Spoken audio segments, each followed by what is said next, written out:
আজ অনেকদিন পর সকালটা এতটা সুন্দর লাগছে। দীর্ঘ কতদিন ধরে বৃষ্টির মেঘ দেখে আজকে ওয়েদার একটু পরিষ্কার। অনেক তো নাচ হয়ে গেছে। স্কুল গিয়েছিলি? স্কুলে নাচ করছো? কেন স্কুলে হবে না বলছো?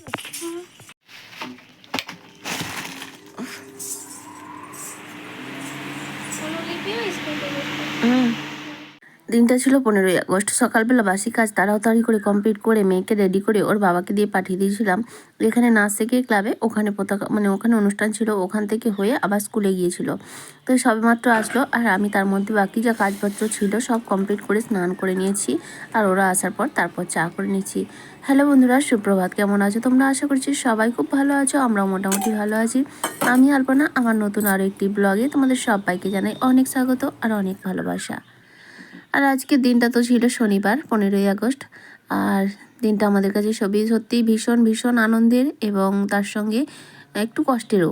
কারণ এই দিনটা আসার জন্য বা এই দিনটাকে পাওয়ার জন্য, আমাদের আজকের এই যে দিনগুলো পাওয়ার জন্য কত মানুষের জীবন গেছে, কত মায়ের কোল খালি হয়েছে, কত কত স্ত্রীর সিঁদুর মুছে গেছে, আর কত মায়ের সন্তান চলে গেছে, কত বোনের ভাই দাদা, তাই না? যাই হোক, সেই সমস্ত কিছুর বিনিময়ে আজকের আমরা এই দিনটা পেয়েছি। তাই প্রত্যেকের কাছে দিনটা ভীষণ গর্বের। মেয়ে গিয়েছিল অনুষ্ঠানে, তো ওখান থেকে আসার সময় দু জায়গাতে প্রচুর পরিমাণে কেক দিয়েছে। দু জায়গাতে নয়, ক্লাবেই বেশি করে দিয়েছে আর স্কুলেও একটা করে দিয়েছে। তো আসার পরে খাওয়া দাওয়া করে নিল।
তো এদিকে আমি রান্না বসিয়ে দিয়েছি। ভাত কিন্তু আমার আগেই হয়ে গেছে। আর আজকে শনিবার, আমাদের নিরামিষ।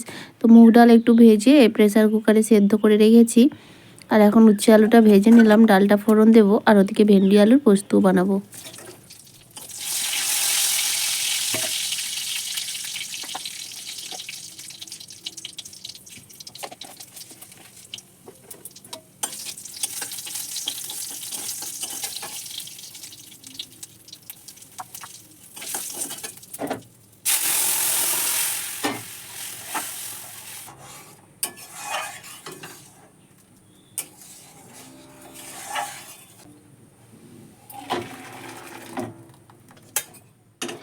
রান্নাবান্না কমপ্লিট। দুপুরে কিছু কাঁচা ধোয়া করে নিয়েছি। আর এখনও খাওয়া দাওয়া হয়নি। তবে ওই কাঁচা ধোয়া করে জলের কাজ যেটুকু ছিল কমপ্লিট করে এসেছি। বাসন টাসন মেজে ধুয়ে নিয়ে চলে এসেছি। আর আসলে বাইরে কাদা তো, আর সেই জন্য না ক্যামেরা অন করতে স্ট্যান্ডটা নিয়ে যেতে অসুবিধা হয়। তাই জন্য আর অন করে কাজ বাজ সেভাবে করা হচ্ছে না। তো যাই হোক, এদিকে দেখো বিছানাটা সকালবেলা গুছিয়ে নিয়েছিলাম। আর তোমাদের দাদাভাই কালকে রাতে নাইট করেছিল। তারপর সকালবেলা উঠে যেহেতু মেয়েকে নিয়ে যেতে হয়েছিল, ঘুম হয়নি, তাই ওকে নিয়ে আসার পর ঘুমাচ্ছিল। তাই এখন একটু বিছানাটা গুছিয়ে নিচ্ছি, এরপরে খাওয়া দাওয়াগুলো করে নেব। তো এখন আমরা খেতে বসে গেছি, খাওয়া দাওয়া শুরু করবো আর কি। মেয়ে বসে গেছে এদিকে। আজকে মেয়ের আবার ড্রয়িং ক্লাস রয়েছে, গানের ক্লাস রয়েছে, যেতে হবে। ওই 2:30 থেকে ও ড্রয়িংয়ে যাবে, আর তারপর 4টে থেকে গান আছে, তখন আমি যাব। খাওয়া দাওয়া সেরে মেয়ে ড্রয়িংয়ে চলে গেল, তারপরে আমি একটু রেস্ট নিয়েছিলাম। আর এখন এই যে বিকেলের কাজগুলো করে নিচ্ছি। এখন বাজে 3:30 মতো, আবার 4টের সময় আমিও যাবো, গানের ক্লাস আছে। ড্রয়িং ক্লাসে যেতে লাগে না, কিন্তু গানের সময় গানের ক্লাসে যেতে লাগে, কারণ স্যার যেগুলো দেয় এখনও সেভাবে তুলতে পারে না, বা একটু আধটু বলে দিলে নিজে করে ঠিকই, কিন্তু তবু লাগে আর কি। তো সেই জন্যই যেতে হয়। আর এদিকে দেখো জামা কাপড় কয়েকটা ছিল, গুছিয়ে নিচ্ছি। আর একটু পরেই তোমাদেরকে দেখাচ্ছি কাদের সঙ্গে আমি কথা বলছিলাম। তো 3টে ছোট্ট ছোট্ট নতুন সদস্য আমার বাড়িতে এসছে। দেখতে তো ভালো লাগে, কিন্তু আবার একটু খারাপও লাগে। খারাপ লাগে বলতে ওরা যে বিছানায় ঘুমায়, বিছানায় উঠে তারপর ঘর ধরে পায়খানা পেচ্ছাপ করে রাখে, আমার কিন্তু ভীষণ অস্বস্তি হয়, তার জন্য ভালো লাগে না। না হলে কিন্তু এমনি বেশ ভালোই লাগে। যাই হোক, চলো, এদিকে জামা কাপড় খুব একটা ছিল না, আর যেগুলো দুপুরে কেচেছিলাম সবটা ভেজা রয়েছে, এখনও বাইরে মিলে রেখে দিচ্ছি। এখন তো 3:30 বাজে, আর চলে আসবো সন্ধ্যের আগেই।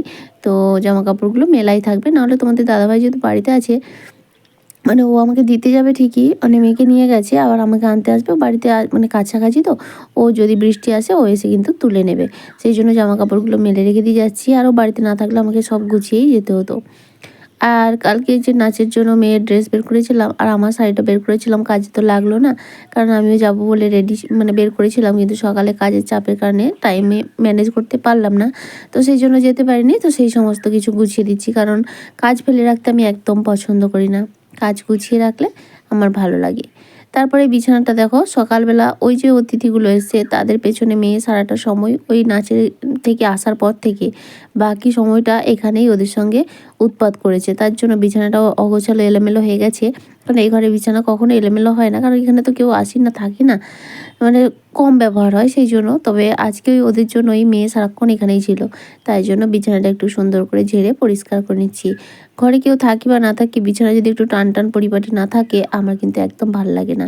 যাই হোক, দেখো বিছানাটা টান টান করে নিতে কত সুন্দর লাগছে, তাই না? চলো এবার দেখাই তোমাদেরকে।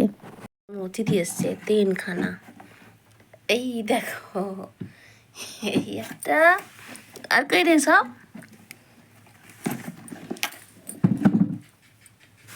ওই দেখো আজকে এখানে এসছে। আর কোথায় গেল? ওই আলমারির কোণে ঢুকেছে, দেখছো, ওই দেখো ওখানে, ওই সেই কোণে আছে।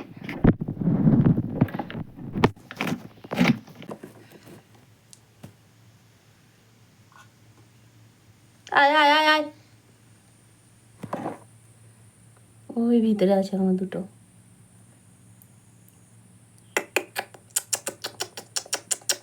দেখো একজন, ওই একজন, আবার ওর মা এসে গেছে আওয়াজ পেয়ে, আর ওর মা ওই যে,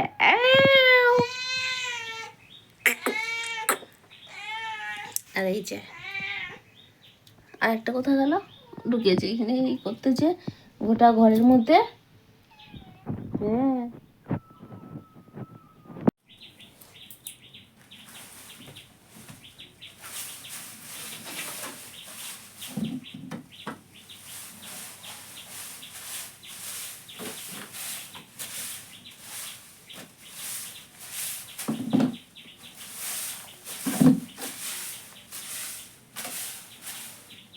আসলে ওর মাটা, এইগুলো কাদের পোষা বিড়াল নয়, জানো তো, ওর মায়ের মা কোথা থেকে এসেছিল, তারপরে সেই অনেকবার বাচ্চা দিয়েছে, কিন্তু একটা বাচ্চাও টিকেনি। তো ওর মা টিকে গেছিল, এর মা আবার অনেকবার বাচ্চা দিয়েছে, এর মায়েরও কোনো বাচ্চা থাকেনি, একটাই আছে। গতবারে 3টে বাচ্চা হয়েছিল, তো 2টো বাচ্চা এমনি মারা গিয়েছিল কিছু কোনো কারণে, আর একটাকে তো ওর মা নিজেই খেয়ে নিয়েছিল। তো এবারে আবার 3টে হয়েছে, শুধু একবার এর বাড়ি নিয়ে যায়, একবার তার বাড়ি নিয়ে যাচ্ছে। তো কালকে আমাদের বাড়িতে নিয়ে এসছে, মানে আজকে আর কি, আজকে সকালবেলায় আমাদের ঘরকে নিয়ে এসছে। তো জানি না আবার কতক্ষণ রাখবে, তবে বেশ ভালো লাগে দেখতে। কিন্তু আবার একটা জিনিস কী বলতো, এরা এত লোকের ক্ষতি, মানে ওর মা এতটাই, ওর মা খুব একটা ক্ষতি করে না, তবে তবুও মাঝে মধ্যে বিড়ালের জাত তো, কেউ কিছু যদি আলগা রেখে দেয় খেয়ে নেয়, তখন আমাদের এখানকার মানুষজন না সেরকম নয়, খেতে 2-1জনদের বাড়িতে দেয়, আর যারা দেয় না তাদের বাড়িতে হয়তো কোনো কিছু গিয়ে অনিষ্ট করে এলে না, তারা যারা যারা খেতে দেয় তাদেরকেই গালাগালি দেয়, আর এগুলো একদম ভালো লাগে না। ওই জন্যই না আমরাও দিতে চাই না, কারণ আমরা যদি দিই আমাদেরই দোষ হয়। আবার এই অবলা প্রাণীগুলোকে দেখলে মায়াও হয়, ভালোও লাগে এদেরকে। এই যে বাচ্চাগুলোকে দেখে আমার মেয়ে তো বলছে মা আমরা পুষবো, কিন্তু ওই ভয়ে আর পুষতে পারি না, কিছু ক্ষতি করলেই লোক আমাদেরকে গালাগালি দেবে। যাই হোক, সমস্ত কিছু গোছগাছ করে চলে গেছিলাম মেয়ের গানের ক্লাসে। তারপরে ওখান থেকে এলাম, এসে এই যে সন্ধ্যেটা দিয়ে নিচ্ছি। আর এই কাদার মধ্যে না আর ভাল লাগছে না, সত্যি কথা বলতে। কোনো কাজই যেন সেইভাবে করার এনার্জি পাচ্ছি না, মানে শরীরটা দুর্বল হয়ে যাচ্ছে। এই কাদার মধ্যে দেখবে শুকনো রাস্তায় যতটা হাঁটতে অসুবিধে না হয়, কাদা রাস্তায় একটু চলাফেরা করে কাজ করতে, আর সবসময় তো কাদায় কাদায় নেমে কাজ করতে হচ্ছে, বিরক্তি লেগে যাচ্ছে। সত্যি কথা বলছি, কবে যে এর থেকে মুক্তি পাবো। তো এখানে বিড়ালগুলো তো আছে, এক্ষুনি শাঁখ বাজালেই না ওরা ভয় পাবে। আসলে এইখানের মধ্যেই আছে, আর অন্য কোথায় ছিল এখন সেভাবে হয়তো মানে চোখের আড়ালে ছিল।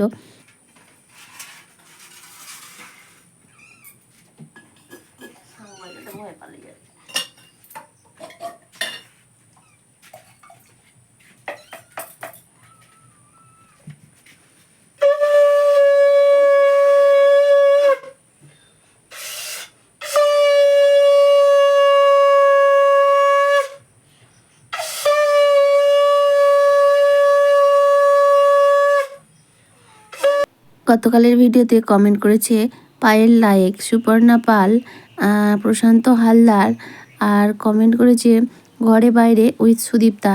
তো তোমাদের মধ্যে ঘরে বাইরে উইথ সুদীপ্তা, পায়েল লায়েক এবং সুপর্ণা পাল, তোমরা দিদিভাইরা কিন্তু অনেক দিন পর কমেন্ট করলে। কেমন আছো তোমরা অবশ্যই জানিও।